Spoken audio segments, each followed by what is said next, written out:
வாழ்க வளமுடன். பேராசி ஆனந்தி அன்பழகன், திருவண்ணாமலை.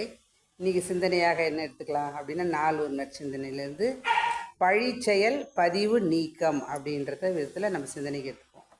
பொதுவாக பழிச்செயல் அப்படின்னா என்னங்க, தெரிஞ்சோ தெரியாமலோ நாம் தவறு செய்கிறோம் இல்லைங்களா? அது நமக்குள்ளே ஒரு பதிவை கொடுத்துட்டு தான் போவோம். நம்ம நினைக்கிறோம் நம்ம தெரிஞ்சோ தெரியாமலோ செய்கிறோம் அப்படின்னு.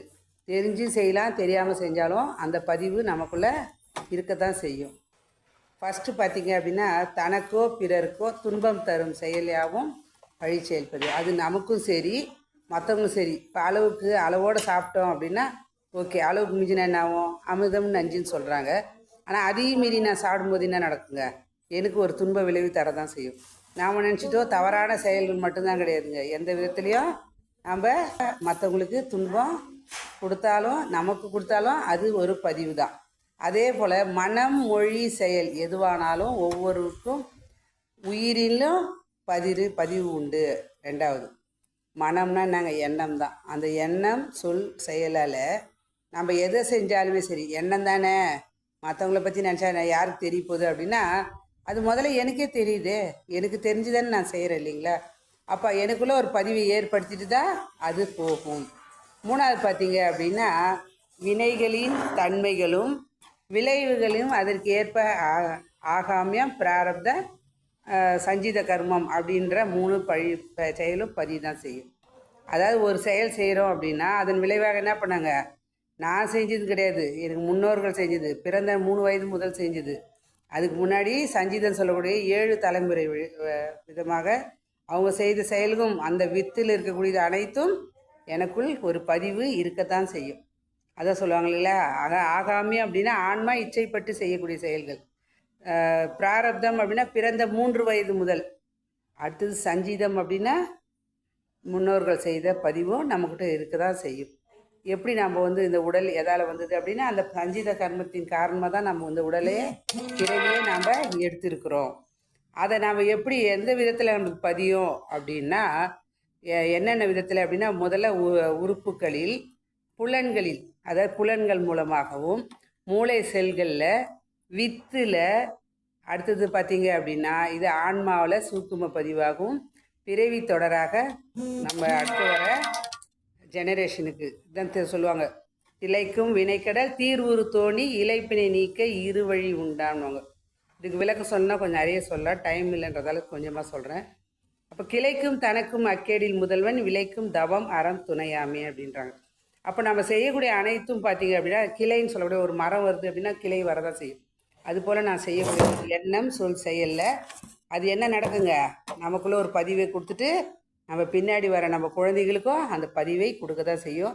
ஆனால் இதுக்கும் தவம் அறம் துணையாமே அப்படின்றாங்க. அந்த வினை கடல் சொல்லக்கூடிய அந்த பதிவை கழிக்கிறதுக்கு தவம் அறம் தான் துணைன்றாங்க.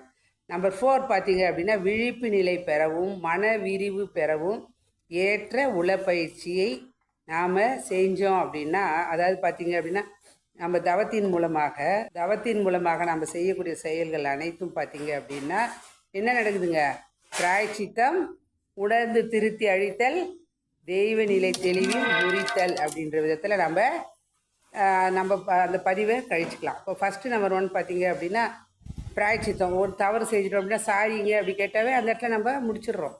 இல்லை அப்படி நான் தொடர்ச்சியாக போயிட்டு இருக்கு அப்படின்னா என்ன பண்ணுங்க, அதுவே நமக்குள்ளே ஒரு பதிவாக இருந்துகிட்டே இருக்குது. அப்போ என்ன பண்ணோம் அப்படின்னா திருத்தி அழித்தல்.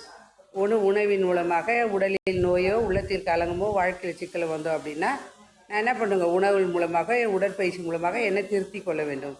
முற்றிலுமாக முறித்தல் அப்படின்னா அந்த தெய்வ நிலையில் இருந்து வாழ்க்கை வாழ்ந்தால் அந்த தெய்வ நிலையை அறியக்கூடிய தன்மை வரும்.